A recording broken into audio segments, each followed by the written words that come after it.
মুসলমান ভাইরা আমার, হযরতে সুলাইমান আলাইহিস সালাতুস সালামের একজন মন্ত্রী ছিল, খুবই পরহেজগার মুত্তাকি একজন মন্ত্রী।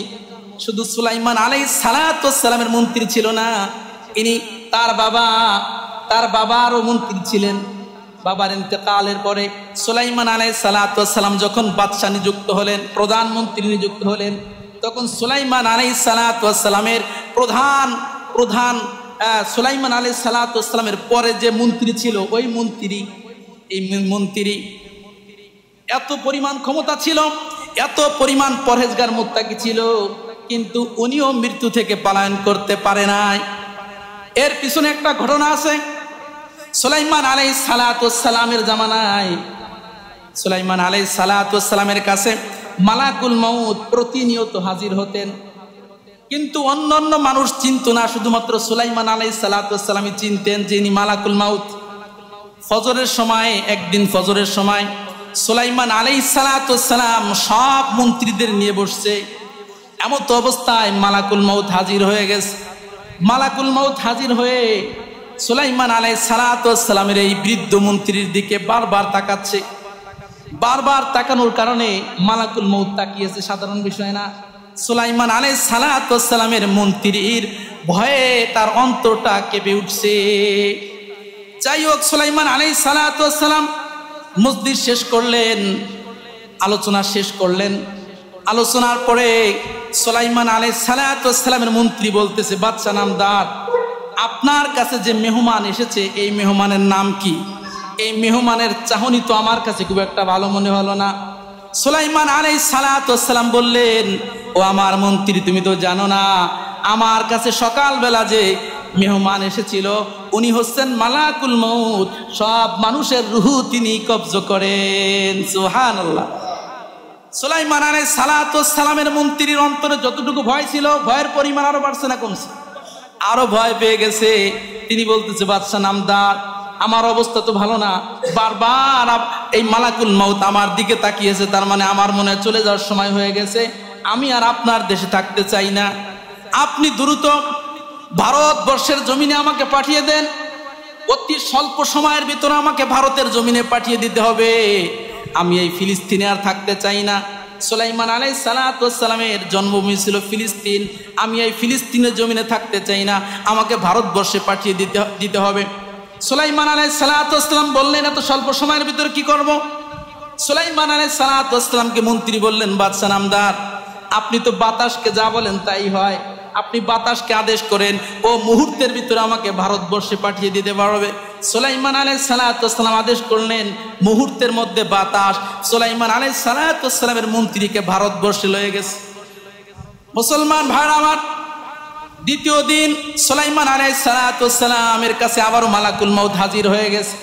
সুলাইমান আলাইহিস সালাতুস সালাম মালাকুল মউতকে একটা ধমক লাগিয়ে দিছে, এই মালাকুল মউত, আমার মন্ত্রীর দিকে তুমি বারবার কেন তাকিয়েছো? আমার মন্ত্রী তো তোমার দিকে, আমার মন্ত্রী বারবার, তুমি আমার মন্ত্রীর দিকে তাকানোর কারণে আমার মন্ত্রী তো ভয় পেয়ে গেছে। মালাকুল মউত বলতেছে, আল্লাহর নবী গো, আপনার মন্ত্রীর দিকে আমার বারবার তাকানোর পিছনে বিশেষ একটা কারণ আছে। আপনার এই মন্ত্রীর রূহকে আল্লাহ পাক রব্বুল আলামিন গতকাল দুপুরে কবজ করতে বলেছেন, তাও ভারতবর্ষের জমিনে। আমি চিন্তা করলাম যে আপনার মন্ত্রী এখনো সকালবেলা এখনো ফিলিস্তিনে আছে, কিন্তু আল্লাহ পাক রব্বুল আলামিন আমাকে বলছে যে দুপুরবেলা তার রুহু, তার জান কবজ করতে হবে ভারতবর্ষে বসে। আমি চিন্তা করলাম, ভারতবর্ষ এবং ফিলিস্তিনের মাঝে তো অনেক ব্যবধান, যেই লোকটা এখনো ফিলিস্তিনে আছে, এই লোকটা ভারতবর্ষে কেমনে যাবে, কেমনে আমি তার রুহ কবজ করব?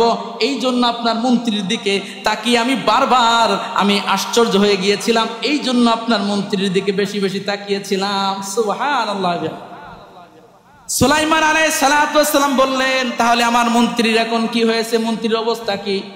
হুজুর, আপনার এখান থেকে যাওয়ার পরেই আমি সঙ্গে সঙ্গে আমি ভারতবর্ষে গিয়েছি, ভারতবর্ষে যে দেখে আপনার মন্ত্রী সেখানে উপস্থিত, এই জন্য গতকাল আপনার মন্ত্রীর রূহ কবজ করে আমি এসেছিলাম।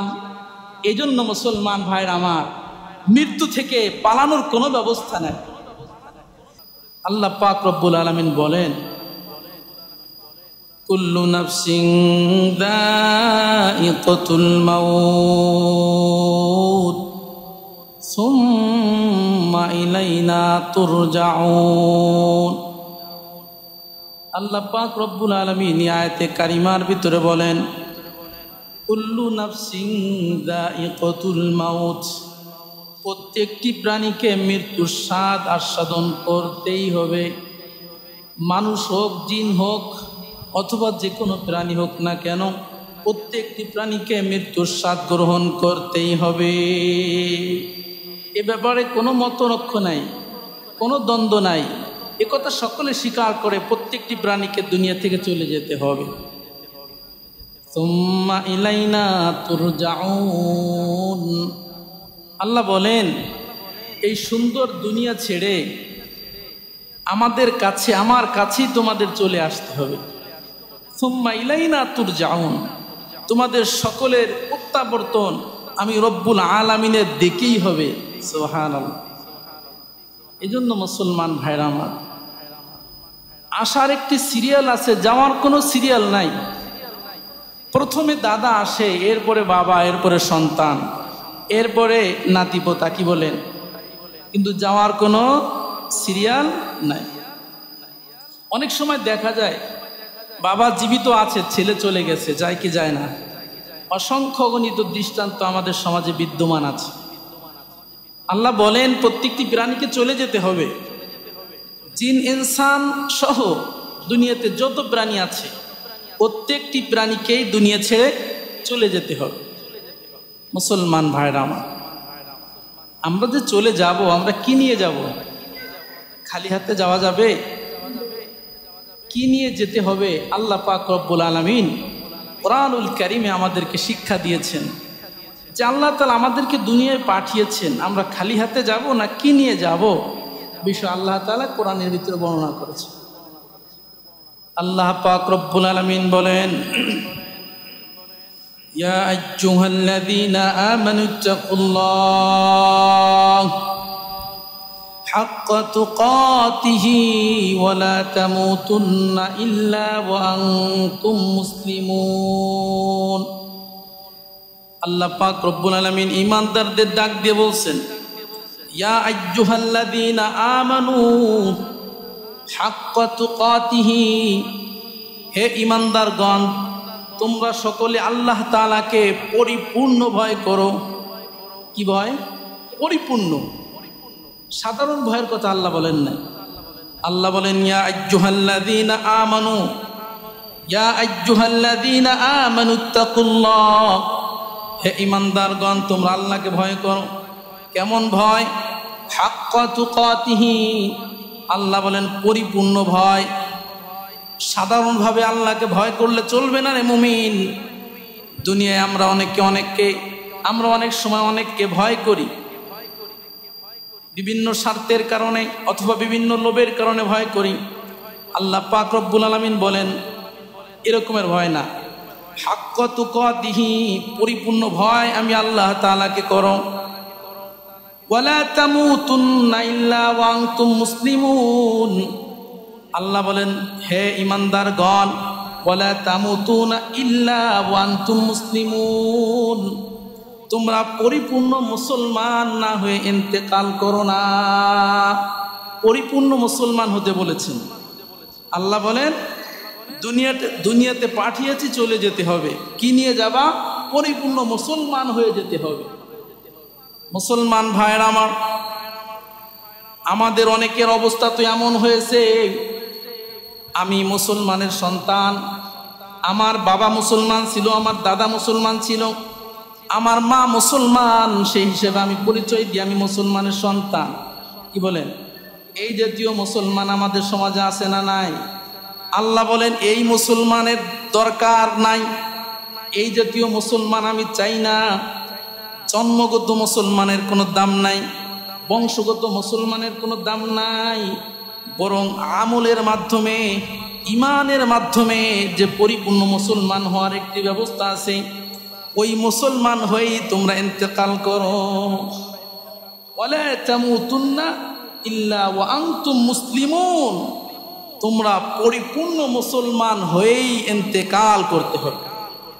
মুসলমান ভাইরা আমার, পরিপূর্ণ মুসলমান আমরা কেমনি হব? আল্লাহ তাআলা কোরআনুল হাকিমের ভিতরে সুস্পষ্টভাবে বর্ণনা করে দিয়েছেন। আল্লাহ পাক রব্বুল আলামিন কোরআনুল কারীমের ভিতরে বলেন, উদখুলু ফিস সিলমি কাফা, হে ইমানদারগণ, হে মানব মণ্ডলী, উদখুলু ফিস সিলমি কাফা আই উদখুলু ফিল ইসলামি কাফা, হে মানব মণ্ডলী, হে ইমানদারগণ, তোমরা পরিপূর্ণভাবে ইসলামের ভিতরে প্রবেশ করো। পরিপূর্ণভাবে ইসলামের ভিতরে প্রবেশ করতে বলা হয়েছে। পরিপূর্ণভাবে ইসলামের ভিতরে কিভাবে প্রবেশ করব? ইসলামের প্রত্যেকটি বিধান মানতে হবে, ইসলামের প্রত্যেকটি আদেশ মানতে হবে, ইসলামের প্রত্যেকটি নিষেধ মানতে হবে। তাহলেই আমি পরিপূর্ণ মুসলমান হতে পারবো, পরিপূর্ণভাবে ইসলামের ভিতরে প্রবেশ করতে পারবো। আল্লাহ পাক রব্বুল আলামিন বলেন, বান্দা, এই দুনিয়ার জমিনে তোমাকে আমি অনার্থক সৃষ্টি করি নাই, এই দুনিয়ার জমিনে তোমাকে আমি অযথা সৃষ্টি করি নাই। বান্দারে, তোমাকে সৃষ্টির পিছনে আমি রব্বুল আলামিনের বড় একটি লক্ষ্য উদ্দেশ্য আছে না নাই? মুসলমান ভাইরা আমার, দুনিয়াতে আমরা যে কাজ করি লক্ষ্য উদ্দেশ্য ছাড়া আমরা কেউ কোনো কাজ করি? আপনারা বয়ান শুনতেছেন, আপনাদের লক্ষ্য উদ্দেশ্য আছে। আমি বয়ান করতেছি, আমার লক্ষ্য উদ্দেশ্য আছে না নাই? অনুরূপভাবে দুনিয়ার জমিনে প্রত্যেকটি মানুষের প্রত্যেকটি কর্মের একটা লক্ষ্য উদ্দেশ্য আছে। লক্ষ্য উদ্দেশ্য ছাড়া দুনিয়ার জমিনে সুস্থ মানুষ কোনো কাজ করে না। লক্ষ্য উদ্দেশ্য ছাড়া যারা কাজ করে তাদের নাম হলো পাগল। ঠিক কি না জোরে বলেন? পাগলে কি করে? লক্ষ্য উদ্দেশ্য ছাড়া কাজ করে, ওদের কোনো ব্যালেন্স নাই, যা মনে চায় তাই করে, ওদের কোনো লক্ষ্য উদ্দেশ্য নেই। কিন্তু বুদ্ধিমান মানুষ, চালাক মানুষ, বিবেক সম্পন্ন মানুষ একটা লক্ষ্য উদ্দেশ্যকে সামনে রেখে কি করে? কাজ করে। তো আল্লাহ পাক রব্বুল আলামিন আমাদেরকে যে সৃষ্টি করলেন, আল্লাহর কি কোনো লক্ষ্য উদ্দেশ্য নাই? আল্লাহ পাক রব্বুল আলামিন বলে, বান্দারে, আমি তোমাকে অনার্থক সৃষ্টি করি নাই, তোমাকে সৃষ্টি করার পেছনেও আমার বিরাট বড় একটা লক্ষ্য উদ্দেশ্য আছে। লক্ষ্য উদ্দেশ্যটা কি? সূরাতুল মুলকের ভিতরে যদি আমরা খুঁজি, আল্লাহ পাক রব্বুল আলামিন কোরআনুল কারীমের সূরাতুল মুলকের ভিতরে মানব জাতি দুনিয়ার জমিনে কেন সৃষ্টি করা হয়েছে তার লক্ষ্য উদ্দেশ্য তুলে ধরেছে। আল্লাহ পাক রব্বুল আলামিন বলেন, আল্লাযী খালাকাল মাউতা ওয়াল হায়াতা লিয়াবলুয়াকুম আইয়ুকুম আহসানু আমালা।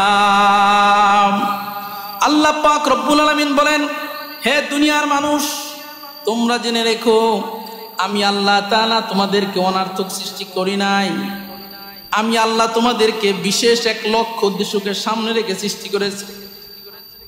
আল্লাযী খালাকাল মাউতা ওয়াল হায়াত, যে আল্লাহ পাক রব্বুল আলামিন জীবন দিয়েছেন, মরণ দিয়েছেন। কেন দিয়েছেন? লিয়াবলুয়াকুম আইয়ুকুম আহসানু আমালা, পরীক্ষা করার জন্য। আল্লাহ তাআলা জীবন দিয়েছেন কিসের জন্য? আবার এই জীবন যখন শেষ হয়ে যাবে, মৃত্যুবরণ দিবেন, তাও কিসের জন্য? পরীক্ষা করার জন্য। আল্লাহ বলে, বান্দারে, আমি তোমাকে হায়াত দিয়েছি, আমি তোমাকে জীবন দিয়েছি, আমি তোমাকে মরণ দিব। এই সবগুলো কেন? লিয়াবলুয়াকুম আইয়ুকুম আহসানু আমালা, তোমাদেরকে পরীক্ষা করার জন্য কে কত সুন্দরভাবে আমল করতে পারো। তাহলে আয়াতে কারিমার খুলাসা হচ্ছে, আল্লাহ পাক রব্বুল আলামিন আমাদেরকে দুনিয়ার জমিনে যে প্রেরণ করেছেন, এর মূল লক্ষ্য উদ্দেশ্য হচ্ছে আমল সুন্দর করা। কি উদ্দেশ্য? আমল সুন্দর করা, আমলটা যেন ভালো হয়। তাহলে দুনিয়ায় আল্লাহ তাআলা পাঠিয়েছেন আমলকে পরিশুদ্ধ করার জন্য, আমলকে ভালো করার জন্য। কোরআনুল কারীমের অন্য এক আয়াতের ভিতরে আল্লাহ বলেন, ওয়ামা খালাকতুল জিন্না ওয়াল ইনসা ইল্লা লিয়াবুদুন। আল্লাহ পাক রব্বুল আলামিন বলেন, জিন এবং ইনসান এই দুটি জাতিকে আমি একমাত্র, শুধুমাত্র, কেবলমাত্র আমার গোলামির জন্যই সৃষ্টি করেছি। চিল্লায় বলেন সুবহানাল্লাহ। এজন্য মুসলমান ভাইরা আমার, যেহেতু আল্লাহ তাআলা আমাদেরকে সৃষ্টি করেছেন, মূল লক্ষ্য উদ্দেশ্য হচ্ছে আল্লাহ তাআলার গোলামি, মূল উদ্দেশ্য হচ্ছে আমল। এই জন্য দুনিয়া থেকে যেহেতু আমাদের চলে যেতেই হবে, যাওয়ার আগে আমলকে পরিশুদ্ধ করতে হবে, আমলকে সংগ্রহ করতে হবে, আমলকে পাথেয় বানাইতে হবে, তাহলেই আপনার আমার পরকাল হবে সুন্দর। মুসনাদে বাজ্জারের এক হাদিস আপনাদের সম্মুখে পেশ করছি। আন সাহাল ইবনে সাদিন রাদিয়াল্লাহু তাআলা আনহু আন্নাহু ক্বালা an-নাবী সাল্লাল্লাহু আলাইহি ওয়াসাল্লাম। সাহাল ইবনে সাদ রাদিয়াল্লাহু তাআলা আনহু একটি হাদিস বর্ণনা করেন, যা জিবরিল আলাইহিস সালাতু ওয়াস সালাম ইলা an-নবী আলাইহিস সালাতু ওয়াস সালাম। জিবরিল আমিন একদিন আল্লাহর নবীর কাছে আসলেন। আল্লাহর নবীর কাছে এসে বলছেন, ইয়া মুহাম্মদ ইশ মা শিতা, যতদিন মনে চায় নবী হিসাবে আপনার দুনিয়ার জমিনে বেঁচে থাকার অধিকার আছে। যতদিন মনে চায় আপনি জীবিত থাকেন, যতদিন আপনার ইচ্ছা আপনি বেঁচে থাকেন। তবে মনে রাখেন, ইন্নাকা মাইয়িত, আপনাকে একদিন দুনিয়া ছেড়ে যেতেই হবে। আপনাকে আমি অধিকার দিলাম, আপনাকে আমি এখতিয়ার দিয়েছি, দুনিয়ার জমিনে যতদিন আপনি থাকতে চান থাকতে পারবেন, কোনো বাধা নাই। তবে মনে রাখেন, একদিন দুনিয়া থেকে আপনার চলে যেতেই হবে। জিবরিল আমিন বললেন, ইশ মা শিতা, হে নবী আপনি যতদিন ইচ্ছা জীবিত থাকেন, যতদিন ইচ্ছা দুনিয়ায় থাকেন, ফাইন্নাকা মাইয়িত, তবে আপনি মনে রাখেন একদিন আপনাকে দুনিয়া ছেড়ে যেতেই হবে। এরপরে জিবরিল আমিন বললেন, ইয়া মুহাম্মদ আহবিব মান আহবাবতা ফাইন্নাকা মাফারিকুহু, হে মুহাম্মদ দুনিয়ার জমিনে যাকে ইচ্ছা ভালোবাসেন, যাকে ইচ্ছা মহব্বত করেন, কোনো বাধা নাই। তবে ফাইন্নাকা মাফারিকুহু, যাকে আপনি ভালোবাসেন না কেন তাকে ছেড়ে আপনাকে একদিন চলে যেতে হবে। এই জন্য দুনিয়ার জমিনে কাউকে এতটুকু ভালোবাসবেন যার বিরহে আপনার যেন কষ্ট সহ্য করতে না হয়। আপনি কারো সঙ্গে বন্ধুত্ব স্থাপন করার আগে চিন্তা করবেন, এই বন্ধুর সঙ্গে আমার একদিন সম্পর্ক ছিন্ন হবে, আমি এই বন্ধুকে একদিন ছেড়ে চলে যেতে হবে। এই চিন্তা জেহেনের ভিতরে রেখে এরপরে একজন মানুষের সঙ্গে বন্ধুত্ব স্থাপন করবে।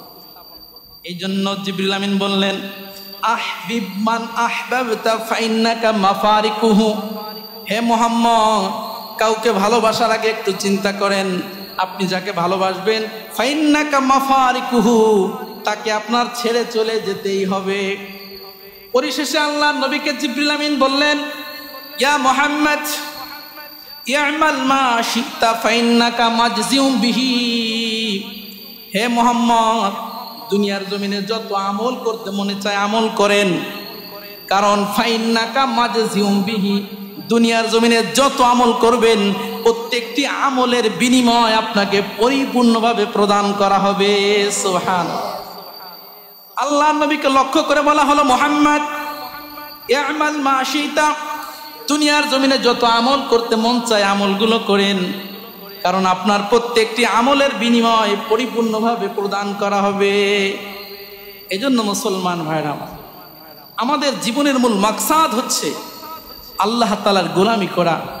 আমাদের জীবনকে পরিপূর্ণভাবে গোলামির মাধ্যমে, ইবাদতের মাধ্যমে কি করতে হবে? সাজাইতে হবে। বন্ধুগণ আমার, আল্লাহ পাক রব্বুল আলামিন কোরআনুল কারীমের ভিতরে বলেন, ওয়া ইন্নামা তুওয়াফাউনা উজুরাকুম ইয়াউমাল কিয়ামাহ।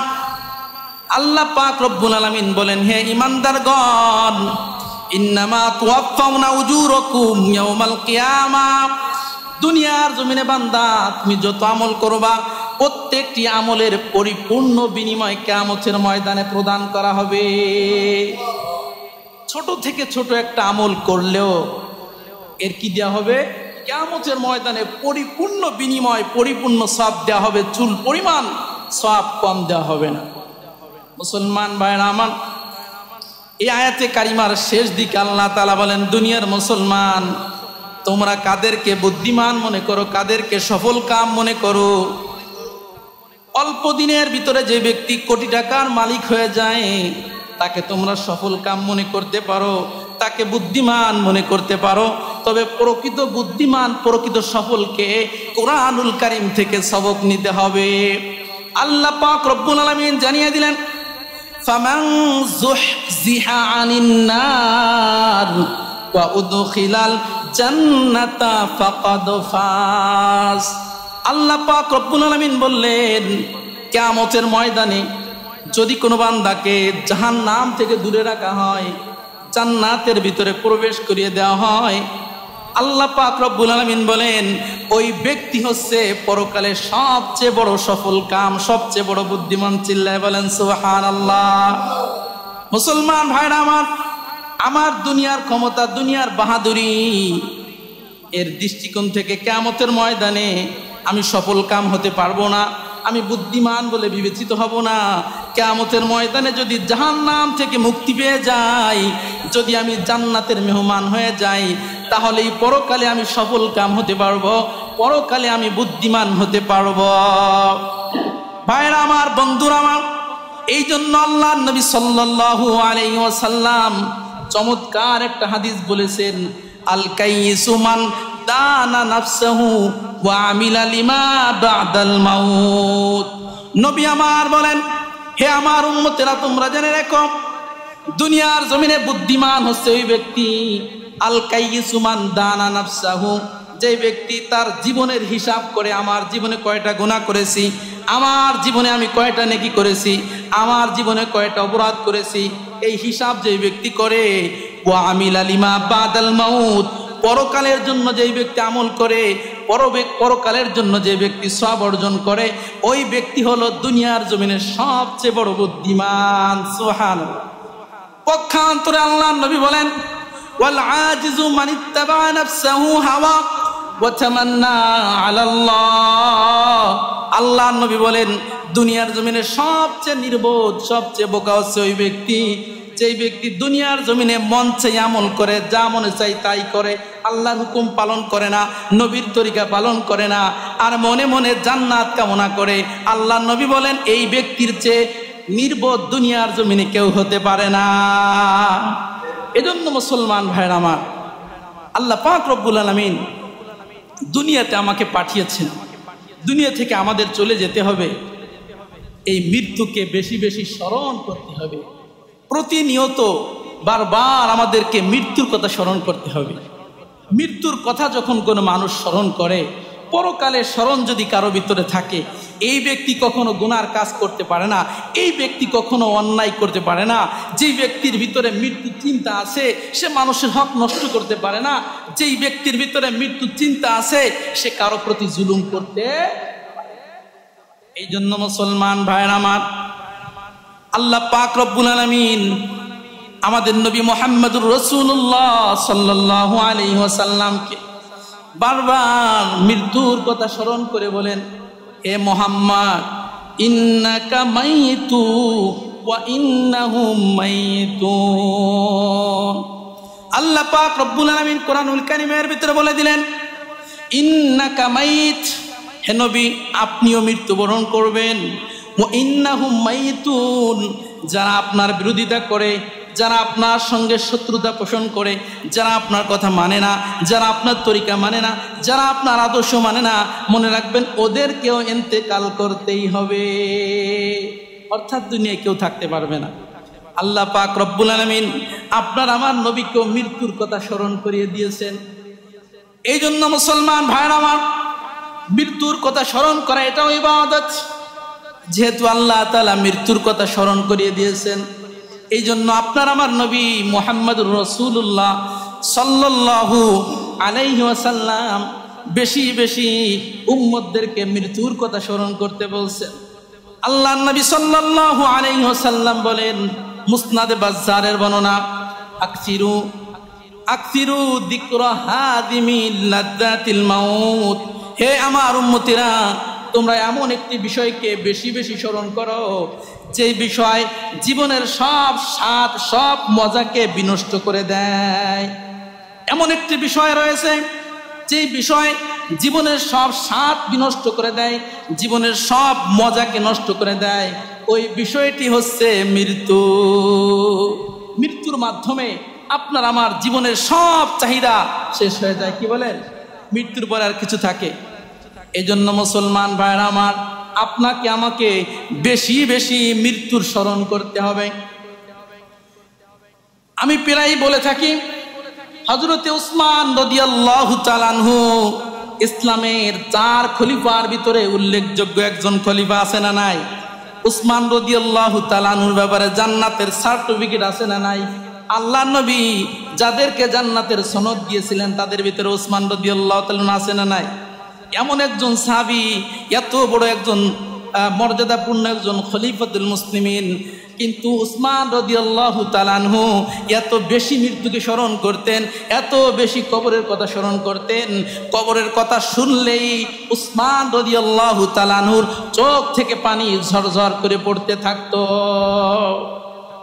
হযরত উসমান রাদিয়াল্লাহু তাআলা আনহুকে জিজ্ঞাসা করা হলো, আমিরুল মুমিনিন, আপনি এমন একজন সাহাবী, আপনার ব্যাপারে আল্লাহর নবী জান্নাতের সনদ দিয়েছেন, আপনি 4 খলিফার এক খলিফা, এত বড় সাহাবী, আপনি জান্নাতে যাবেন এটা নিশ্চিত আল্লাহর নবী যেহেতু বলেছেন, এরপরেও কবরের কথা শুনলে আপনি এত বেশি কেন কাঁদেন? কবরের কথা শুনলে কেন কাঁদেন? উসমান রাদিয়াল্লাহু তাআলা আনহু বলেন, এ নবীর সাহাবীরা, তোমরা ভালো করে জেনে রেখো, আল্লাহর নবী আমাকে জান্নাতের সনদ দিয়েছেন। বাকি আল্লাহর নবীর জবান থেকে আমি একটা হাদিস শুনেছি। আল্লাহর নবী সাল্লাল্লাহু আলাইহি ওয়াসাল্লাম বলেন, ওয়া ইন্নাল কবরা আউয়ালু মানাজিলিল আখিরা ফাইন নাজা মিনহু ফামা বা'দাহু আইসারু মিন। আল্লাহর নবী সাল্লাল্লাহু আলাইহি ওয়াসাল্লাম বলেছেন, পরকালের প্রথম ঘাটির নাম হলো কবর। পরকালের প্রথম ঘাটির নাম কি? পরকালের প্রথম ঘাটির নাম কবর। উসমান রাদিয়াল্লাহু তাআলা আনহু বলেন, আমি নবীর কাছ থেকে সরাসরি শুনেছি, আল্লাহর নবী বলেছেন যে কবর হচ্ছে পরকালের প্রথম ঘাটি। ফাইন নাজা মিনহু ফামা বা'দাহু আইসারু মিন। আল্লাহর নবী সাল্লাল্লাহু আলাইহি ওয়াসাল্লাম বলেছেন, কবর থেকে যেই ব্যক্তি কবরের আযাব থেকে মুক্তি পেয়ে গেল, কবরের আযাব থেকে যে ব্যক্তি পরিত্রাণ পেয়ে গেল, ফামা বা'দাহু আইসারু মিন, আল্লাহর নবী বলেন পরবর্তী প্রত্যেকটা ঘাটি তার জন্য সহজ হয়ে যায়। সুবহানাল্লাহ। অর্থাৎ কবরের আযাব যে ব্যক্তির মাফ হয়ে গেল, ওই ব্যক্তির হাসর নাসর সবই তার জন্য সহজ, তার জন্য জান্নাতে যাওয়া সহজ, জাহান্নামে যাওয়ার কোনো প্রশ্নই আসে না। ফুলসিরাত বলেন যতগুলো আযাবের যতগুলো ব্যবস্থা আছে সবগুলো তার জন্য কঠিন হয়ে যায়, আর জান্নাতে যাওয়ার সব রাস্তাগুলো তার জন্য সহজ হয়ে যায়। মুসলমান ভাইরা, শুধু তাই নয়, আল্লাহর নবী বলেন, ওয়া ইন লাম ইয়ানজু মিনহু ফামা বা'দাহু আশাদ্দু মিনহু। কবরের আযাব যদি কারো মাফ হয়ে না যায়, কবর থেকে যদি কারো আযাব শুরু হয়ে যায়, আল্লাহর নবী বলেন পরবর্তী প্রত্যেকটা ঘাটি আরো কঠিন হয়ে যায়। কবর থেকে যদি শাস্তি শুরু হয়ে যায়, তাহলে বুঝতে হবে পরবর্তী যতগুলো ঘাটি আসতেছে প্রত্যেকটা ঘাটি আরো কঠিন ভয়ঙ্কর হবে। এই জন্য উসমান রাদিয়াল্লাহু তাআলা আনহু বলেন, এই জন্য কবরের কথা শুনলেই আমার কান্না আসে, কবরের কথা শুনলেই আমার কান্না আসে, এত কঠিন হচ্ছে কবরের বিষয়।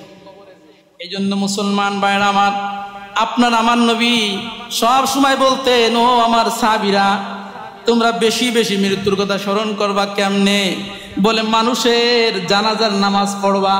যখন কোনো মানুষ মারা যায়, যত কাজ থাকুক না কেন সব কাজ ফেলে রেখে জানাজার নামাজে শরীক হবা, কারণ জানাজার নামাজে যখন শরীক হয়ে যাবা তখনই তোমার মৃত্যুর কথা স্মরণ হবে। এই জন্য আল্লাহর নবী বলেন, মান শাহিদাল জানাজাত হাত্তা ইউসাল্লি আলাইহা কানা লাহু কিরাতুন। যদি কোনো ব্যক্তি জানাজার নামাজে হাজির হয়ে যায়, শুধুমাত্র জানাজার নামাজটাও যদি পড়ে, তার আমল নামায় 1 কেরাত সওয়াব প্রদান করা হয়। সাহাবায়ে কেরাম জিজ্ঞাসা করলেন, ইয়া রাসূলুল্লাহ, ইয়া হাবিবাল্লাহ, 1 কেরাত সওয়াব মানে কি? আল্লাহর নবী বলেন, 1 পাহাড় সমপরিমাণ নেকি তার আমল নামায় জমা হয়ে যায়। সুবহানাল্লাহ। অন্য বর্ণনার ভিতরে আল্লাহর নবী বলেন, ওমান শাহিদাল জানাজা হাত্তা তুদফানা লাহু কিরাতাইনে। যদি কোনো ব্যক্তি কারো জানাজার নামাজে শরীক হয়, জানাজার নামাজ পড়ার পর কবর পর্যন্ত যদি যায়, আল্লাহর নবী বলেন ওর আমল নামায় 2 কিরাত নেকি দান করা হয়। চিল্লায় বলেন সুবহানাল্লাহ। 2 কিরাত মানে 2টি পাহাড় সম পরিমাণ নেকি তার আমল নামায় জমা হয়ে যায়। এই জন্য আল্লাহর নবী বলেন, হে আমার উম্মতেরা, তোমরা বেশি বেশি মানুষের জানাজায় শরীক হবা। যখন শুনবা কোনো মানুষ মারা গিয়েছে, জানাজায় শরীক হবা। আর বেশির থেকে বেশি কবর জিয়ারত করার চেষ্টা করবা। কবরের কাছে যাই না, যখন আত্মীয় স্বজন মারা যায় তখন চাপে পড়ে যায়, এটা না। মুসলমান প্রতিনিয়ত সকাল সন্ধ্যা কবরস্থানে যাবেন। আত্মীয় স্বজন থাকলেও যাবেন, না থাকলেও যাবেন। কবরস্থানে গেলে পরকালের কথা স্মরণ হয়। আল্লাহর নবী সাল্লাল্লাহু আলাইহি ওয়াসাল্লাম বলেন, নাহাইতু আন জিয়ারাতুল কুবুর। ও আমার সাহাবীরা, আমি প্রথমে কবর জিয়ারত করতে তোমাদের নিষেধ করেছিলাম, আমি তোমাদেরকে আবারও বলছি ফাজুরুহা, এখন থেকে তোমরা সারা জীবন কবর জিয়ারত বেশি বেশি করবা। সাহাবা একরাম জিজ্ঞাসা করলেন, ইয়া রাসূলুল্লাহ, ইয়া হাবিবাল্লাহ, আমরা কেন এত বেশি কবর জিয়ারত করব? আল্লাহর নবী বলেন, ফাইন্নাহা তুযাক্কিরুল মাউত, কারণ কবর জিয়ারত করলে মৃত্যুর কথা বেশি বেশি স্মরণ হয়। এই জন্য মুসলমান ভাইয়ের আমার, আমাদের কি করতে হবে? বেশি বেশি মৃত্যুর কথা স্মরণ করতে হবে। এই মৃত্যু আপনার কাছে আমার কাছে আসবে, এর ভিতরে কোনো সন্দেহ আছে? হয়তো আজ, অন্যথায় কাল, একদিন না একদিন মৃত্যু আসবে, এর ভিতরে কোনো সন্দেহ নাই। কখন আসবে আমাদের কারো জানা নাই। আল্লাহ তাআলা বলেন, ওয়ামা তাদরি নাফসুম বিআইয়ি আরদিন তামুত, কোনো মানুষ জানে না কখন কার কোন স্থানে ইন্তেকাল হবে, কখন কার কোন জায়গায় ইন্তেকাল হবে, মরণ হবে। দুনিয়ার কোনো মানুষ যাবে না, জানে না, তবে মরণ হবে এর মাঝে কোনো সন্দেহ নাই। মৃত্যু হবে এর মাঝে কোনো সন্দেহ আছে? মুসলমান ভাইরা আমার, অনেকে বলে লোকটার হায়াত থাকতে মারা গেছে। মুসলমান ভাইরা আমার, হায়াত থাকতে কখনো কেউ মারা যায় না। প্রত্যেকটা মানুষের নির্ধারিত হায়াত আছে। হায়াতের আগে কোনো মানুষ চেষ্টা করলেও মৃত্যুবরণ করতে পারবে না। আমার আল্লাহ তাআলা কোরআনুল কারীমের ভিতরে বর্ণনা করে দেন, ওয়ামা কানা লিনাফসিন আন তামুতা ইল্লা বিইذনিল্লাহ, আল্লাহর অনুমতি ছাড়া দুনিয়ার কোনো মানুষ নিজের ইচ্ছায় মৃত্যুবরণ করতে পারে না। কোনো মানুষ চাইলেই মৃত্যুবরণ করতে পারে না। আপনি আমি যতই চেষ্টা করি, আল্লাহ তাআলা যদি না চান, আপনার আমার তাকদীরে যদি না থাকে, কশিন কালেও মৃত্যু হবে না।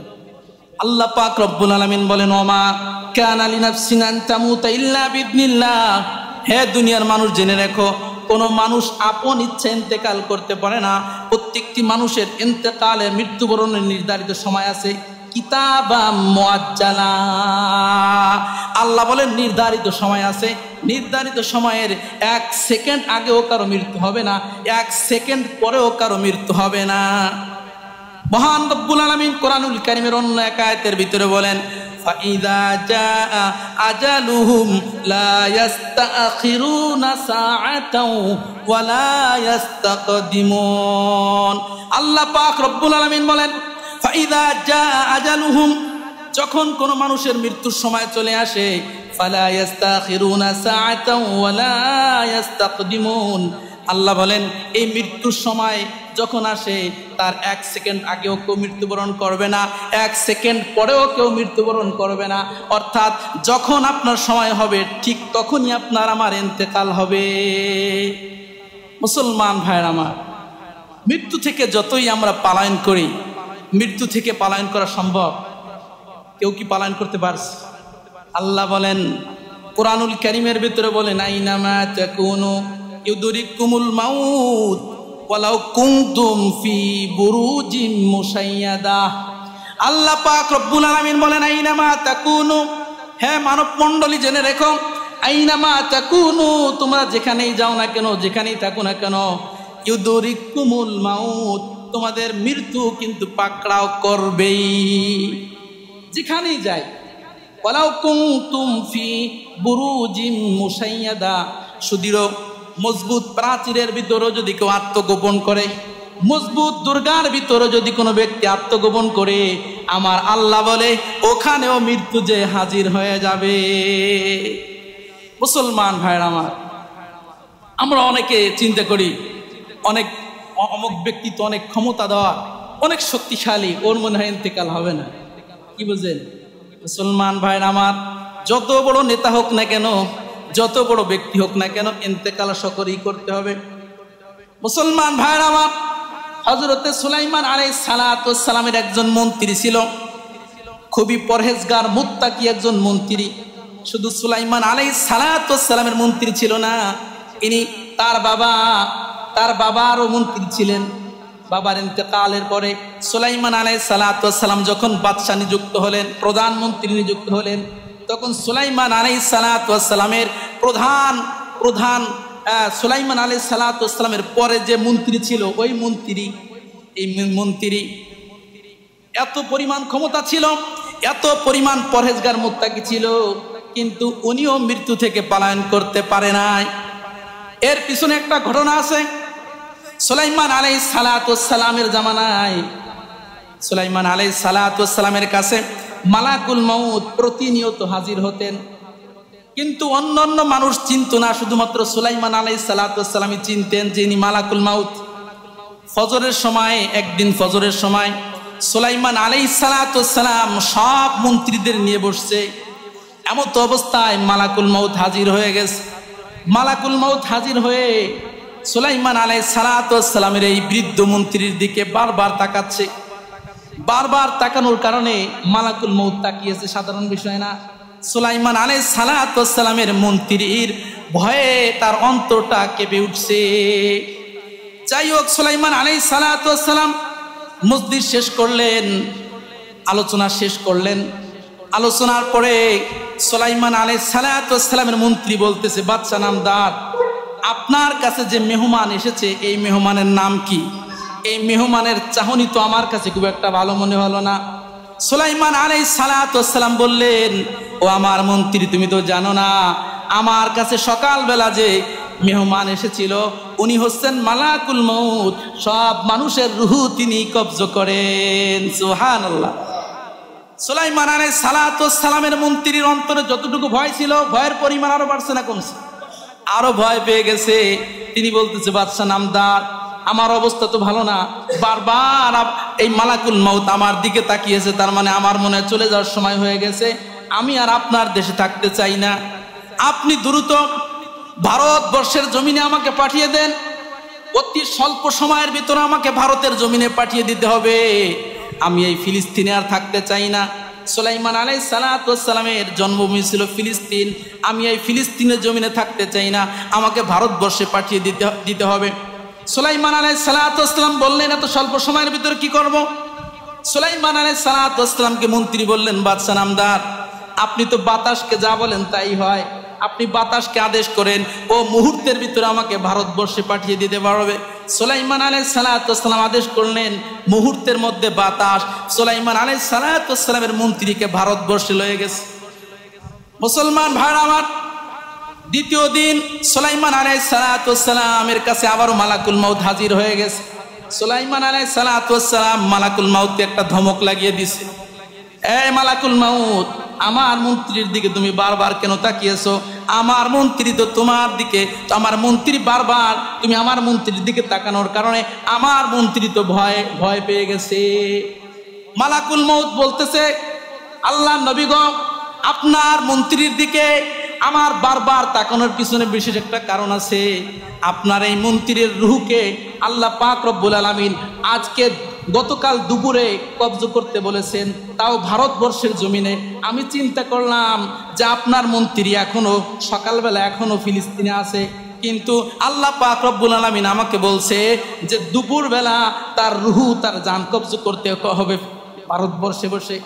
আমি চিন্তা করলাম, ভারতবর্ষ এবং ফিলিস্তিনের মাঝে তো অনেক ব্যবধান, যেই লোকটা এখনো ফিলিস্তিনে আছে, এই লোকটা ভারতবর্ষে কেমনে যাবে, কেমনে আমি তার রূহ কবজ করব? এই জন্য আপনার মন্ত্রীর দিকে তাকিয়ে আমি আশ্চর্য হয়ে গিয়েছিলাম, এই জন্য আপনার মন্ত্রীর দিকে বেশি বেশি তাকিয়েছিলাম। সুবহানাল্লাহ। সুলাইমান আলাইহিস সালাতু ওয়াস সালাম বললেন, তাহলে আমার মন্ত্রীর এখন কি হয়েছে, মন্ত্রীর অবস্থা কি? হুজুর, আপনার এখান থেকে যাওয়ার পরেই আমি সঙ্গে সঙ্গে ভারতবর্ষে গিয়েছি, ভারতবর্ষে যে দেখে আপনার মন্ত্রী সেখানে উপস্থিত, এই জন্য গতকাল আপনার মন্ত্রীর রূহ কবজ করে আমি এসেছিলাম। এই জন্য মুসলমান ভাইরা আমার, মৃত্যু থেকে পালানোর কোনো ব্যবস্থা নাই। আল্লাহ পাক রব্বুল আলামিন বলেন, কুল ইন্নাল মাউতাল্লাযী তাফিরুনা মিনহু ফাইন্নাহু মুলাকিকুম। আল্লাহ বলেন, মৃত্যু থেকে যতই পলায়ন করো না কেন, এই মৃত্যু তোমাদের সঙ্গে অবশ্যই সাক্ষাৎ করবে। মুসলমান ভাইরা আমার, এই মৃত্যু থেকে আমরা কি করতে পারবো না, পলায়ন করার কোনো সিস্টেম নাই। এই মৃত্যু আপনাকে আমাকে যে কোনো মুহূর্তে যখন সময় হয়ে যাবে তখন কিন্তু আক্রমণ করবে। এই জন্য মুসলমান ভাইরা আমার, এই মৃত্যু আসার আগে আমাদেরকে পরকালের ফিকির করতে হবে। আমরা তো পরকালের ফিকির আমাদের ভিতরে নাই, পরকালের চিন্তা নাই, আমরা দুনিয়া নিয়ে ব্যস্ত। আল্লাহ পাক রব্বুল আলামিন এই কথাটাই কোরআনুল কারীমের ভিতরে বলছেন, বাল তুসিরুনাল হায়াতাদ দুনিয়া ওয়াল আখিরাতু খায়রু ওয়া আবকা। আল্লাহ পাক রব্বুল আলামিন বলেন, তোমরা তো দুনিয়াকে প্রাধান্য দিয়েছো, তোমরা তো দুনিয়াকে আসল মনে করেছো, অথচ দুনিয়া আসল না, দুনিয়া চিরস্থায়ী না। ওয়াল আখিরাতু খায়রু ওয়া আবকা, পরকাল তথা আখিরাত এটাই হচ্ছে চিরস্থায়ী, এটাই হচ্ছে সর্বশ্রেষ্ঠ। পরকাল সর্বশ্রেষ্ঠ, কিন্তু পরকালের ফিকির নাই, আমরা দুনিয়ার ফিকির নিয়ে ব্যস্ত আছি। অথচ আল্লাহর নবী বলেন, যেই বান্দার ভিতরে পরকালের ফিকির থাকবে, আল্লাহ পাক রব্বুল আলামিন পরকাল তার জন্য সহজ করে দিবেন। আর যার ভিতরে দুনিয়ার ফিকির থাকবে, পরকাল তার জন্য কঠিন হবে। আল্লাহর নবী সাল্লাল্লাহু আলাইহি ওয়াসাল্লাম বলেন, এটা অবশ্য হাদিসে কুদসি, আল্লাহ পাক রব্বুল আলামিন বলেন, ওয়া ইজ্জতি লা আজমাউ আলা আবদি খাউফাইনি ওয়া আমনাইন। আল্লাহ পাক রব্বুল আলামিন বলেন, লা আজমাউ আলা আবদি খাউফাইনি ওয়া আমনাইন, আমি আমার বান্দার জন্য একসঙ্গে দুইটা ভয় এবং দুইটা নিরাপত্তাকে আমি কখনো একত্রিত করব না। এর অর্থ হলো, আল্লাহর নবী আল্লাহ পাক রব্বুল আলামিন বলেন, ওয়াইদা খাফানি আবদি ফিদ দুনিয়া, দুনিয়ায় যদি কোনো বান্দা আমাকে ভয় করে, আম্মানতুহু ইয়াউমাল কিয়ামা, আমি ওই বান্দাকে কিয়ামতের ময়দানে নিরাপত্তা দান করব। চিল্লায় বলেন সুবহানাল্লাহ। ওয়াইদা আমিনানি আবদি ফিদ দুনিয়া, কোন বান্দা যদি দুনিয়ার জমিনে আমাকে নিরাপদ মনে করে, অর্থাৎ আমার শাস্তিকে যদি ভয় না করে, পরকালের চিন্তা যদি না করে, আমার আল্লাহ বলেন, আখাফতুহু ইয়াউমাল কিয়ামা, ওই বান্দাকে আমি কিয়ামতের ময়দানে কঠিন ভয়ের সম্মুখীন করব। চিল্লায় বলেন নাউজুবিল্লাহ। এজন্য মুসলমান ভাইরা আমার, মৃত্যুর প্রস্তুতি নিতে হবে। মৃত্যু, মুসলমান ভাইরা আমার, মৃত্যুর যন্ত্রণা কিন্তু অনেক কঠিন, মৃত্যুর যন্ত্রণা অনেক কঠিন বলে দুনিয়ার জমিনে আল্লাহর নবী বলেন, মা রাআইতু মানজারান কত্তু ইল্লা ওয়াল মাউত।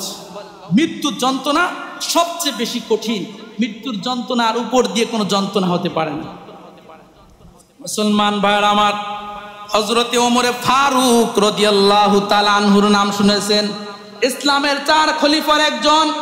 ওমরে ফারুক রাদিয়াল্লাহু তাআলা আনহু একদিন নবীর সাহাবী হযরতে কাব রাদিয়াল্লাহু তাআলা আনহুকে বললেন, হে কাব, তুমি আমাকে বলো মৃত্যুর যন্ত্রণা কেমন হবে, আমাকে একটু বুঝাও।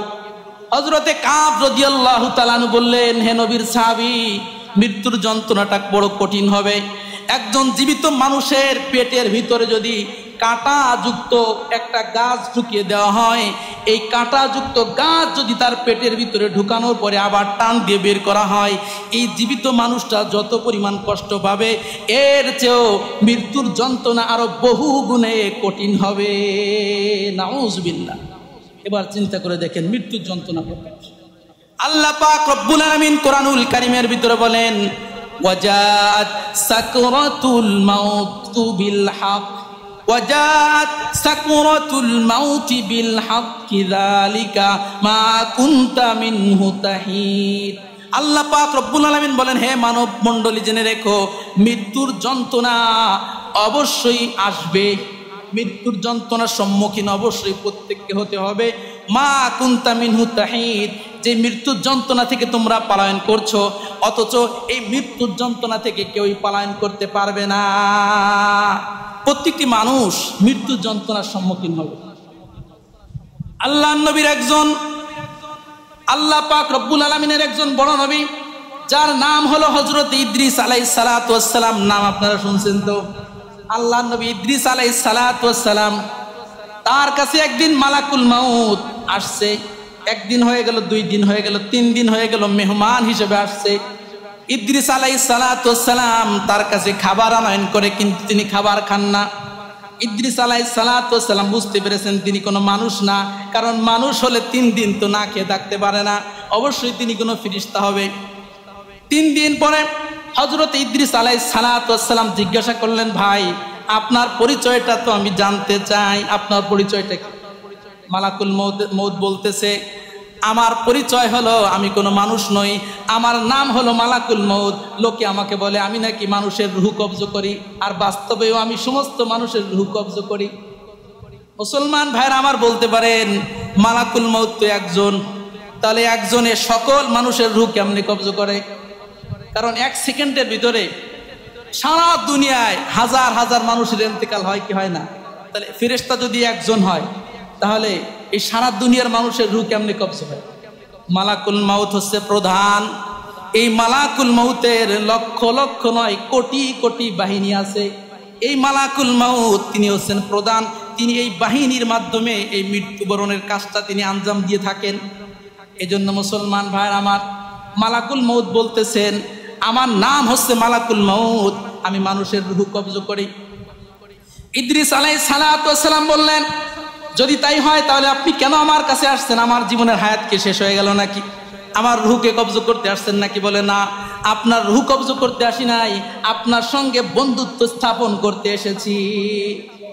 বলে আমার সঙ্গে বন্ধুত্ব স্থাপন করবেন? আমি মানুষ, না আপনি হচ্ছেন একজন ফেরেশতা, আমার সঙ্গে বন্ধুত্ব স্থাপন করবেন? হ্যাঁ, আপনার সঙ্গে বন্ধুত্ব স্থাপন করতে চাই। ইদ্রিস আলাইহিস সালাতু ওয়াস সালাম বললেন, আমার সঙ্গে যদি বন্ধুত্ব স্থাপন করতে হয় তাহলে শর্ত আছে। শর্ত কি? আমাকে মৃত্যুর স্বাদ একবার আস্বাদন করাইতে হবে। মৃত্যুবরণের কষ্ট কতটুকু আমি একটু জানতে চাই। যদি তুমি একটু দেখাইতে পারো তাহলে তোমার সঙ্গে বন্ধুত্ব স্থাপন করা হবে, অন্যথায় তোমার সাথে কোনো সম্পর্ক নেই। মালাকুল মউত আল্লাহ তাআলার কাছে অনুমতি চাইলেন রব্বুল আলামিন, আপনার নবী ইদ্রিস আলাইহিস সালাতু ওয়াস সালাম তিনি মৃত্যুর স্বাদ একটু আস্বাদন করতে চায়।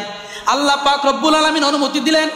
মালাকুল মউত ইদ্রিস আলাইহিস সালাতু ওয়াস সালামের রূহকে কবজ করলেন।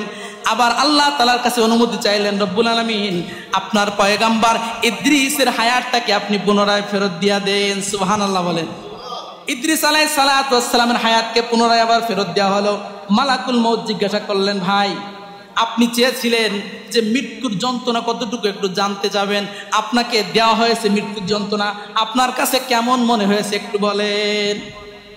মুসলমান ভাই আমার, ইদ্রিস আলাইহিস সালাতু ওয়াস সালাম বলতেছে, মালাকুল মউত আমার তো মনে হলো যে কেমন যেন আমি জীবিত থাকা অবস্থায় আমার গোটা শরীর থেকে আমার চামড়াটা কেমন যেন টেনে টেনে বের করা হচ্ছে। নাউজুবিল্লাহ। অর্থাৎ আমি জীবিত অবস্থায় আমার শরীর থেকে চামড়াটা টেনে বের করলে যে পরিমাণ কষ্ট হয়, আমার এই মৃত্যুবরণের কষ্টটা তার চেয়েও বড় কঠিন মনে হয়েছে। চিল্লায় বলেন নাউজুবিল্লাহ। মালাকুল মউত বলতেছে, রে ইদ্রিস, আমার জীবনে আমি যত মানুষের রূহ কবজ করেছি, আপনার রূহটা সবচেয়ে কষ্ট কম দিয়ে আমি রূহটা কবজ করেছি। এবার চিন্তা করে দেখেন, ইদ্রিস আলাইহিস সালাতু ওয়াস সালামের রূহটাকে সবচেয়ে কম কষ্ট দিয়ে যদি কবজ করা হয়ে থাকে, এরপরে উনি বলতেছেন, আমার কাছে মনে হয়েছে যে আমার জীবিত অবস্থায় আমার শরীর থেকে আমার চামড়াটা কেমন যেন ছিঁড়ে বের করে দেওয়া হচ্ছে। নাউজুবিল্লাহ। এই জন্য মুসলমান ভাইরা আমার, মৃত্যুর যন্ত্রণা বড় কঠিন। মুসলমান ভাইরা আমার, আল্লাহ নবী সাল্লাল্লাহু আলাইহি ওয়াসাল্লামের ইন্তেকাল যখন হয়েছিল, আল্লাহ নবীর ইন্তেকালের সময় আল্লাহ নবীর পর্যন্ত কষ্ট হয়েছিল। মুসলমান ভাইরা আমার, আল্লাহ নবীর ইন্তেকালের সময় আল্লাহ নবী বলছেন, লা ইলাহা ইল্লাল্লাহ ইন্না লিল মাউতি সাকারাত। আল্লাহ নবীর ইন্তেকালের সময় আল্লাহ নবী কালিমা পড়ছেন, আর পাশাপাশি বলছেন, নিশ্চয়ই মৃত্যুর যন্ত্রণা বড় কঠিন। মুসলমান ভাইরা আমার, এই মৃত্যু আসার আগে আমাদের মৃত্যুর প্রস্তুতি নিতে হবে। মৃত্যু যদি চলে আসে তখন আর প্রস্তুতি নিলে কাজ হবে না। আমার আল্লাহ তাআলা কোরআনুল কারীমের ভিতরে বলেন, যদি কারো মৃত্যু চলে আসে তখন যদি চুল পরিমাণ হায়াত প্রার্থনা করে, চুল পরিমাণ হায়াত তাকে দেওয়া হবে না। আল্লাহ পাক রব্বুল আলামিন বলেন, ফায়াকুলা রাব্বি লাউলা আখখারতানি ইলা আজালিন করিব ফাআসাদদাকা ওয়া আকুম মিনাস সালিহিন। আল্লাহ পাক রব্বুল আলামিন বলেন, যদি কোনো ব্যক্তির মৃত্যুর সময় হয়ে যায়, সে যদি আল্লাহ তাআলাকে বলে, রব্বুল আলামিন আমাকে সামান্য পরিমাণ সুযোগ দেন, অবকাশ দেন, আমি একটু দান করে আসি, আমি একটু সদকা করে আসি, আমি একটু মাদ্রাসা মসজিদে খরচ করে আসি, আল্লাহ পাক রব্বুল আলামিন বলেন চুল পরিমাণ অবকাশ তাকে দেওয়া হবে না। আল্লাহ বলেন ওয়ালা ইউআখিরুল্লাহু নাফসান ইযা জাআ আজালুহা, যার মৃত্যুর সময় নির্ধারিত তার চুল পরিমাণ সময় বিলম্ব করা হবে না। এজন্য মুসলমান ভাইরা আমার, মৃত্যুর সময় আসার আগেই আমাদের মৃত্যুর প্রস্তুতি নিতে হবে। আল্লাহ পাক রব্বুল আলামিন বলেন হাত্তা ইযা জাআ আহাদাহুমুল মাউত ক্বালা রাব্বিরজিউন লাআল্লি আ'মালু সালিহান ফীমা তারাকতু। আল্লাহ পাক রব্বুল আলামিন কোরআনুল কারীমের ভিতরে বলেন, যদি কোনো ব্যক্তির কাছে মৃত্যু চলে আসে আর সে যদি বলে, রব্বুল আলামিন আপনি আমাকে একটু সুযোগ দেন, আমি দুনিয়ার জমিনে অনেক নেক আমল রেখে এসেছি, করার সুযোগ পাই নাই, একটু সুযোগ দেন, আমি দুনিয়ায় যে পুনরায় আবার কিছু ভালো কাজ করে আসি। আল্লাহ পাক রব্বুল আলামিন বলেন কাল্লা ইন্নাহা কালিমাতুন হুয়া কাইলুহা। আল্লাহ বলেন এটা শুধুমাত্র মুখের বাণী, এটা শুধু মানুষের কথা, বাস্তবতা এরকমের না। অর্থাৎ ওকে হায়াতও যদি দেওয়া হয়, এরপরও দুনিয়ার জমিনে যে আকাম করবে না করবে, অবশ্যই আকাম করবে। যদি তাই না হতো, কত মানুষ মারা যাওয়ার একেবারে দ্বার প্রান্তে পৌঁছিয়ে যায়, এরপর যখন সুস্থ হয়ে যায় আবারও আকাম করে, করে না করে না? অবশ্যই করে। এই জন্য আল্লাহ বলেন এটা শুধুমাত্র মানুষের মুখের কথা, ওকে হায়াত যখন দেওয়া হবে ও আবারও সে অন্যায় কাজে লিপ্ত হয়ে যাবে। এই জন্য মুসলমান ভাইরা আমার, মৃত্যুর যন্ত্রণা বড় কঠিন। মুসনাদে বাজ্জারের বর্ণনা, আল্লাহর নবী সাল্লাল্লাহু আলাইহি ওয়াসাল্লাম বলেন আন বারা ইবনে আযিব রাদিয়াল্লাহু তাআলা আনহু আন্নাহু ক্বাল, আল্লাহর নবীর সাহাবী বারা ইবনে আযিব বলেন খরাজতু মা রাসূলিল্লাহ ফি জানাজাতিন মিন রাজুলিন আনসার। আল্লাহর নবীর সাহাবী বারা ইবনে আযিব বলেন, নবীর এক সাহাবী আনসারী সাহাবী ইন্তেকাল করেছেন, তার জানাজার নামাজে আমি সহ আমরা কতিপয় সাহাবে کرام তারা জানাজায় অংশগ্রহণ করলাম। ফালাম্মান তাহাইনা, এই আনসারী সাহাবীর বাড়িতে যখন আমরা পৌঁছে গেলাম, যে দেখি ওয়ালাম্মা ইউলহাদ, এখনো তার কবর খনন করা হয় নাই। আল্লাহর নবী সাল্লাল্লাহু আলাইহি ওয়াসাল্লাম এই সাহাবীর বাড়িতে বসে গেলেন। জালাসা রাসূলুল্লাহ সাল্লাল্লাহু আলাইহি ওয়াসাল্লাম, আল্লাহর নবী এই সাহাবীর বাড়িতে বসে গেলেন। ওয়া জালাসনা মাহু, আমরা সাহাবা একরাম আল্লাহর নবীর সঙ্গে বসে গেলাম। কান্না আলা রুসিনা তাইর, আল্লাহর নবীর সাহাবী বলেন আমরা এমন ভাবে নীরব ভাবে বসে পড়লাম, কেমন যেন আমাদের মাথার উপরে পাখি বসে আছে। পাখি বসে থাকলে যেমনি ভাবে যদি মানুষ নাড়াচাড়া দেয়, পাখি যেমনি ভাবে উড়ে যাওয়ার সম্ভাবনা আছে, আমরা এমন স্থির ভাবে আল্লাহর নবীর সঙ্গে বসেছিলাম, কেমন যেন আমাদের মাথার উপরে পাখি পর্যন্ত বসতে পারে। আল্লাহর নবী সাল্লাল্লাহু আলাইহি ওয়াসাল্লাম হাতের ভিতরে একটা লাঠি নিলেন। ওফি ইয়াদিহি উদুন, আল্লাহর নবীর হাতে একটা লাঠি ছিল। এই লাঠি দিয়ে আল্লাহর নবী সাল্লাল্লাহু আলাইহি ওয়াসাল্লাম মাটিতে হালকা একটু আঘাত করলেন। হালকা আঘাত করে আল্লাহর নবী সাহাবা একরামকে বললেন, ও আমার সাহাবীরা, ইস্তাঈদু বিল্লাহি মিন আযাবিল কবর। এ আমার সাহাবা একরাম, তোমরা আল্লাহ তাআলার কাছে কবরের আযাব থেকে আশ্রয় প্রার্থনা করো, কারণ কবরের আযাব হলো বড় কঠিন। এই জন্য মুসলমান ভাইরা আমার, দুনিয়ার জমিনে যদি আমরা পাক্কা ইমানদার হতে পারি, তাহলে মৃত্যু আমাদের জন্য আবার সহজ হয়ে যাবে। পাপাচার বান্দার মৃত্যুর অবস্থা হবে এক রকমের, আর ইমানদার ব্যক্তির মৃত্যুর অবস্থা হবে ভিন্ন রকমের। মুসলমান ভাইরা আমার, বাইহাকির একটা বর্ণনা আপনাদেরকে শুনাইতে চাই, ইমানদার ব্যক্তির ইন্তেকাল কেমনে হবে।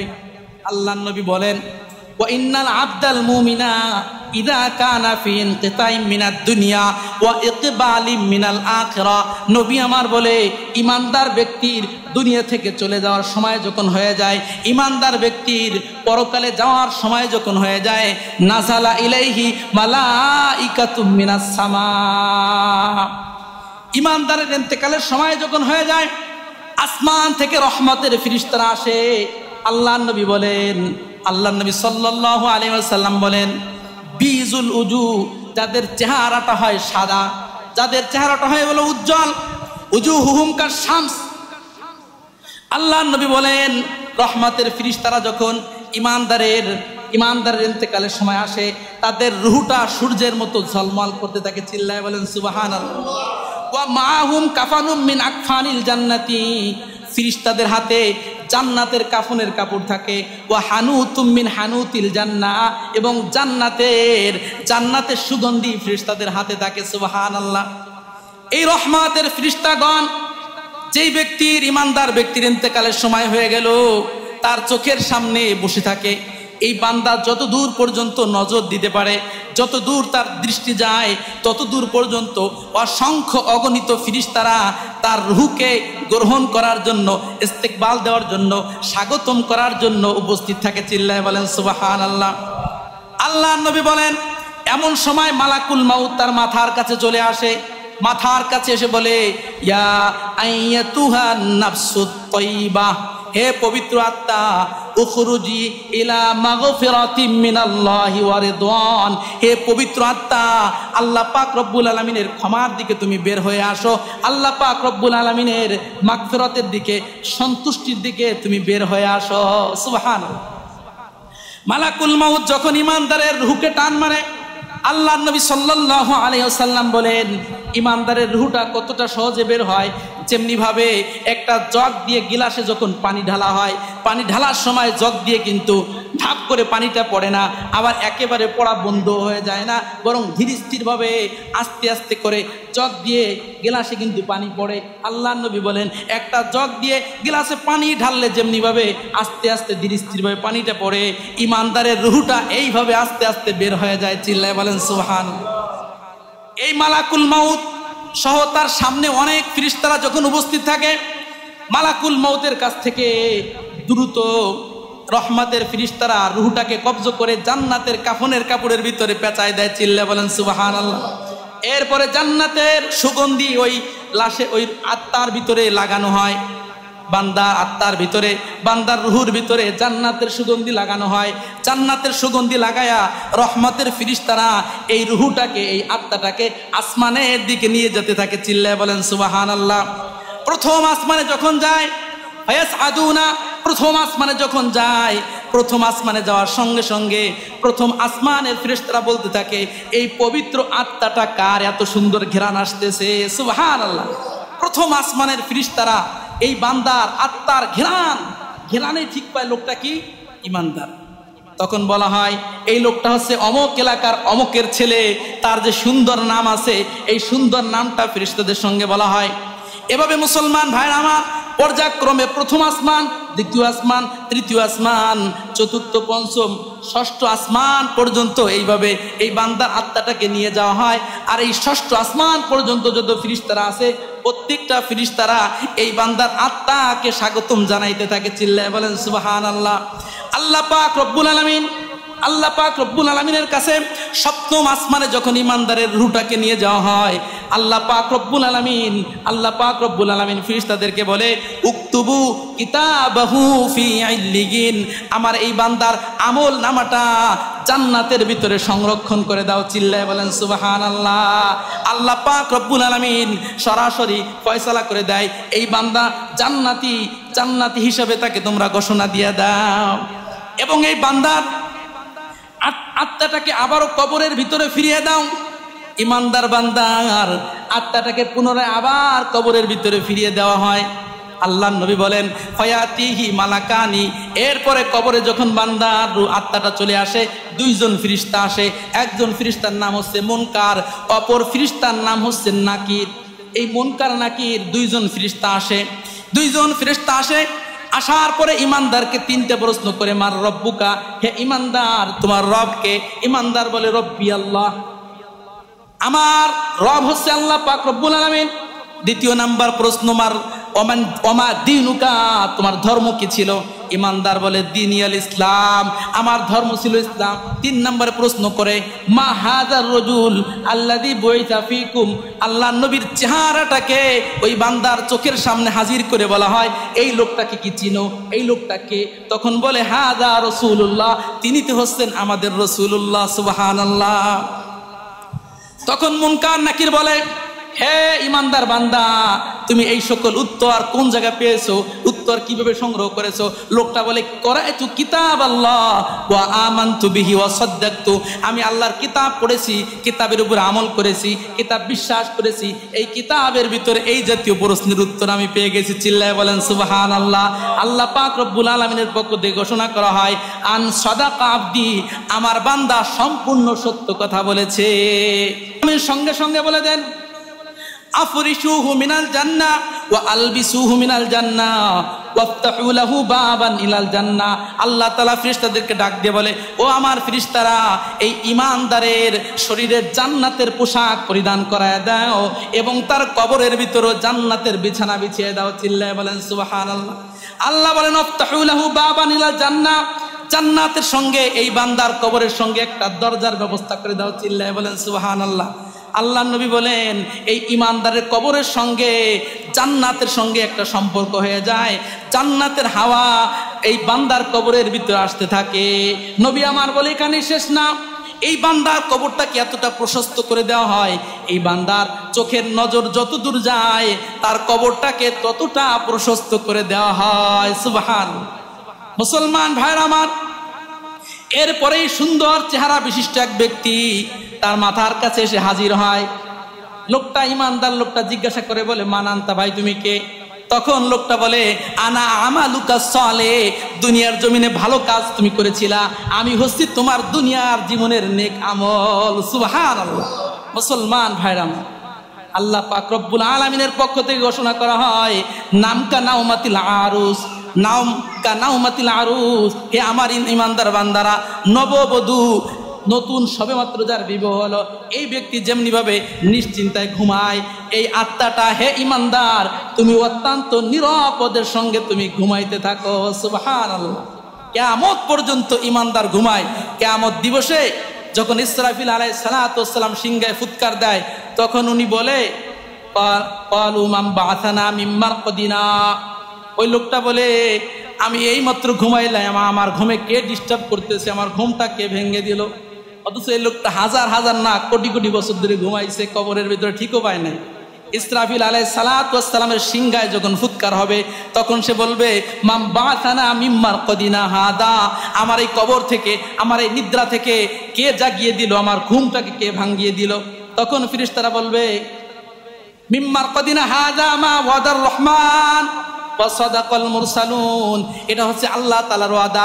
আল্লাহ তাআলা দুনিয়ার জমিনে তোমাদেরকে ওয়াদা করেছিলেন যে একবার ইসরাফিল আলাইহিস সালাতু ওয়াস সালাম সিংহায় ফুৎকার দিবে, তার ফুৎকারে কিয়ামত সংগঠিত হয়ে যাবে, কিয়ামতের সময় হয়ে গেছে, আর তুমি এখনো বলতেছো এইমাত্র তুমি ঘুমাইছো। সুবহানাল্লাহ। মুসলমান ভাইরা আমার, এটা হচ্ছে ইমানদারের মৃত্যুর অবস্থা। আমি সামান্য একটু সময় নিয়ে কাফেরদের মৃত্যুর অবস্থা কেমন হবে 5 মিনিটে শেষ করব। আল্লাহ নবী সাল্লাল্লাহু আলাইহি ওয়াসাল্লাম বলেন, ওয়া ইন্নাল আবদাল কাফিরা, পাপাচার বান্দার ইন্তেকালের সময় যখন হয়ে যায়, ওয়া ইন্নাল আবদাল কাফিরা ইদা কানা ইনকিতাইম মিনাদ দুনিয়া ওয়া ইকবালিম মিনাল আখিরা, পাপাচার বান্দার ইন্তেকালের সময় যখন হয়ে যায়, দুনিয়া থেকে চলে যাওয়ার সময় যখন হয়ে যায়, পরকালে যাওয়ার সময় যখন হয়ে যায়, নাজালা ইলাইহি মালাইকাতুম মিনাস সামা, পাপাচার বান্দার কবরেও, পাপাচার বান্দার কাছেও কিন্তু ফেরেশতারা আসে। তবে আল্লাহ নবী বলেন, সুদুল উজু, যাদের চেহারা হবে খুবই কালো, পাপাচার বান্দার ইন্তেকালের সময় যখন হয়ে যায় তখন তার কাছেও ফেরেশতারা আসে, তবে এই ফেরেশতাদের চেহারা থাকে খুবই কালো। আল্লাহ নবী বলেন, মাহুমুল মাসু, তাদের সঙ্গে সালার চট থাকে, জান্নাতের পোশাক থাকে না, ওই ফেরেশতাদের সঙ্গে থাকে সালার চট। এই সালার চটের ভিতর থেকে দুর্গন্ধ বের হতে থাকে। মালাকুল মউত এসে পাপাচার বান্দার রূহটাকে যখন টান মারে, আল্লাহ পাক রব্বুল আলামিনের নবী বলেন যে মালাকুল মউত এসে বলে, ইয়া আইয়াতুহান নাফসুল খবিসা উখরুজি ইলা সাখাতিম মিনাল্লাহি ওয়া গযাব, হে পাপাচার বান্দা, হে নিকৃষ্ট আত্মা, আল্লাহ পাক রব্বুল আলামিনের রাগের দিকে, গুচ্ছার দিকে তুমি বের হয়ে আসো। মালাকুল মউত যখন পাপাচার বান্দার রূহটাকে টান মারে, মুসলমান ভাইরা আমার, তখন তার রূহটা কেমনে বের হয়? মুসলমান ভাইরা আমার, কেমন যেন আল্লাহ নবী সাল্লাল্লাহু আলাইহি ওয়াসাল্লাম বলে যে তার রূহটা টান দিলে কি পরিমাণ কষ্ট পায়। বলে যে ভিজা তুলার ভিতরে, তুলা যদি ভিজে যায় ভিজা তুলার ভিতরে যদি একটা লোহার বিরাস ঢুকিয়ে যদি টান মারা হয়, এই বিরাসের সঙ্গে যেমনি ভাবে তুলাগুলো চলে আসে, আল্লাহ নবী বলেন পাপাচার বান্দার রুহটাকে যখন টান দেওয়া হয়, তার দেহের ভিতরে যা কিছু আছে সবগুলা রুহুর সঙ্গে বের হয়ে আসে। নাউজুবিল্লাহ। এত কষ্ট সহকারে তার রুহটাকে কব্জ করা হয়। রুহটাকে যখন কব্জ করা হয়, যেই সকল ফেরেশতাদের হাতে ছালার চট ছিল, এই ছালার চটের ভিতরে পাপাচার বান্দার রুহটাকে যখন পেঁচানো হয়, পেঁচানোর পরে আসমানের দিকে নিয়ে যাওয়া হয়। আসমানের ফেরেশতারা দুর্গন্ধ অনুভব করে বলতে থাকে, এই কোন নিকৃষ্ট ব্যক্তির আত্মা এটা? আসমানের ফেরেশতারা বলে, কোন নিকৃষ্ট ব্যক্তির আত্মা? তার আত্মা থেকে তো দুর্গন্ধ আসতেছে। লা তুফাত্তাহু লাহুম আবওয়াবুস সামা, এই বান্দার রূহ কিন্তু আসমানে যাবে না। আল্লাহ পাক রব্বুল আলামিন বলে দেন, খবরদার খবরদার, হে ফেরেশতারা, এই নিকৃষ্ট ব্যক্তির আত্মা যেন আসমানে না আসে। মুসলমান ভাইরা আমার, নিকৃষ্ট ব্যক্তির আত্মা আর আল্লাহ পর্যন্ত যায় না। আল্লাহ পাক রব্বুল আলামিন বলেন, এই বান্দার আত্মাটাকে জাহান্নামের, এই বান্দার আমল নামাকে জাহান্নামের ভিতরে নিক্ষেপ করে দাও। জাহান্নাম আসমানে নয়, জাহান্নাম হচ্ছে জমিনের নিচে, একেবারে জমিনের নিচে হচ্ছে জাহান্নাম। আল্লাহ তাআলা বলেন, এই বান্দার আমল নামাকে জাহান্নামের ভিতরে রেখে দাও। মুসলমান ভাইরা আমার, ফেরেশতারা ঘোষণা করে দেয়, এই লোকটা হবে জাহান্নামী, এই লোকটা জাহান্নামী।